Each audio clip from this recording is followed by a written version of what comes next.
Pues de momento el turismo sigue siendo un balón de oxígeno para la economía y el fin de casi todas las restricciones ha hecho que el volumen de turistas se haya multiplicado en los aeropuertos de todo el mundo. En Europa, la alianza turística Exceltur teme que pueda producirse un caos debido fundamentalmente a la falta de personal. Vamos a hablar de este asunto con José Luis Soreda, vicepresidente ejecutivo de Exceltur. Muy buenos días, señor Soreda. Buenos días. Bueno, según lo que ustedes han podido analizar, ¿dónde se espera que la situación sea más complicada? Bueno, nosotros lo que quisimos llamar la atención hace unos días, quizás se ha descontextualizado un poco lo de esa, caos en los aeropuertos. No nos referíamos tanto y solo a los aeropuertos españoles, sino a la situación incómoda que por dificultades de personal está sobreviniendo en distintos aeropuertos europeos, fundamentalmente los ingleses, también en algún país como Holanda, Schiphol, donde esos sí que son aeropuertos caóticos en la medida en la que se están produciendo retrasos en todos los procesos de acceso al aeropuerto, de facturación, hay huelgas, hay retrasos y, por lo tanto, se están pasando bastantes penalidades por un buen flujo de turistas que lo que deseamos es que cuando lleguen a España, sobre todo aquellos que no son de países Schengen, como en el caso de Inglaterra, que es un cliente fundamental de España y de Canarias, haya las dotaciones necesarias de personal en los aeropuertos canarios, en este caso, para que no se produzcan nuevos cuellos de botella, no se produzcan nuevas molestias sobrevenidas a las que ya muchos de ellos pueden haber sufrido en los aeropuertos europeos. A eso nos referíamos en una llamada de atención donde la dotación de medios, fundamentalmente del Ministerio de Interior, tiene que estar acompasada a ese súbito incremento de llegadas de turistas que hace unos meses no se esperaban en la intensidad en la que están llegando y para los cuales los aeropuertos españoles tienen que ser lo que han sido siempre, la mejor puerta de entrada y la mejor puerta de salida de un visitante para que se lleven los mejores recuerdos de Canarias y de nuestro país. Claro, digamos que se combinan tres elementos. Por un lado, esas ganas de viajar que tienen la ciudadanía, todo el mundo está con ganas de ocio, de sacar la cabeza después de 2 años muy complicados. Además, despidos que se produjeron durante esa baja actividad en los aeropuertos, despidos en las compañías que no se han repuesto y esa, esa particularidad a la que usted hacía referencia de los cuerpos y fuerzas de seguridad que también se quejan de falta de personal en sus plantillas. Le pregunto, ¿habría posibilidad de maniobra? ¿Tendríamos, margen para evitar que ese caos fuera mayor? Bueno, lo que no podremos nunca evitar es si por retrasos de compañías aéreas o cancelaciones de vuelos de los Ryanair o los EasyJets, pues nos dejan tirados en aeropuertos canarios o en aeropuertos españoles a una cantidad importante de turistas. Ahí la mejor atención posible que podamos tener en esos lugares para de alguna manera que sobrelleven las molestias los pasajeros de la manera más cómoda o más razonable posible, pues sería una de las actuaciones que me consta tienen previstas algunas administraciones públicas insulares. Pero fundamentalmente lo que nosotros podemos y tenemos en nuestra mano es que todas aquellas dotaciones de medios, no solamente policiales, sino en algún caso unas máquinas que automatizan el proceso de control de los pasaportes, estén siempre funcionando, estén todo en orden. En definitiva, el tráfico y la fluidez de tránsito por los aeropuertos españoles, que básicamente compete en este caso a las medidas de control de pasaporte, estén dotadas de todos los medios necesarios para poder abordar esa imprevista, súbita y mayor flujo de visitantes extranjeros que estamos recibiendo este verano. Claro, estamos hablando de la situación de los trámites con los pasaportes, etcétera, pero también hemos visto en las semanas anteriores imágenes de multitud de maletas que se acumulan, que se pierden, que no llegan a sus dueños o tardan varios días en llegar. ¿Esto por qué sucede? Bueno, estas escenas que hemos visto fundamentalmente se tratan en aeropuertos extranjeros. Y lo que sucede es por algo que usted ha apuntado anteriormente.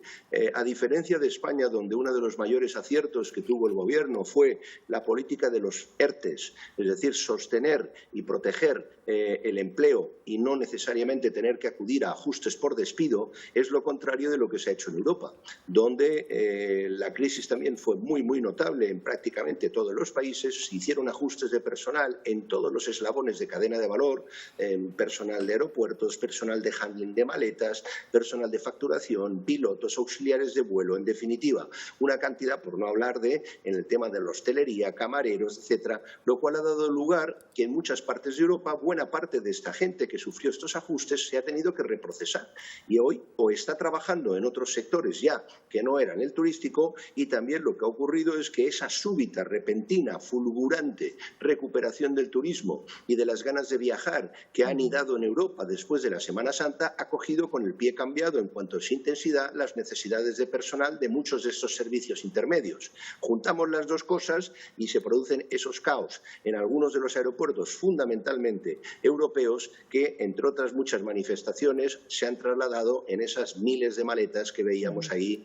perdidas o de alguna manera esperando a su dueño en las salas de espera. ¿Cree usted que esa situación de cierto caos podría repercutir en una desmotivación de los viajeros, que la gente diga, pues prefiero quedarme en casa? Bueno, indudablemente no es algo que favorezca. Es decir, si uno ve, o si yo tuviera en estos momentos un vuelo de Ryanair para venir a Las Palmas o venir a Tenerife, justamente en el día que han anunciado la huelga, pues me estaría replanteando si fuera posible cambiar la fecha para otro día en el que no tenga el temor de si saldrá o no saldrá el vuelo, si saldrá en horas, si perderé alguna conexión y, por lo tanto, no son elementos favorables, sin género de duda. Pero, de nuevo, y no es ningún atenuante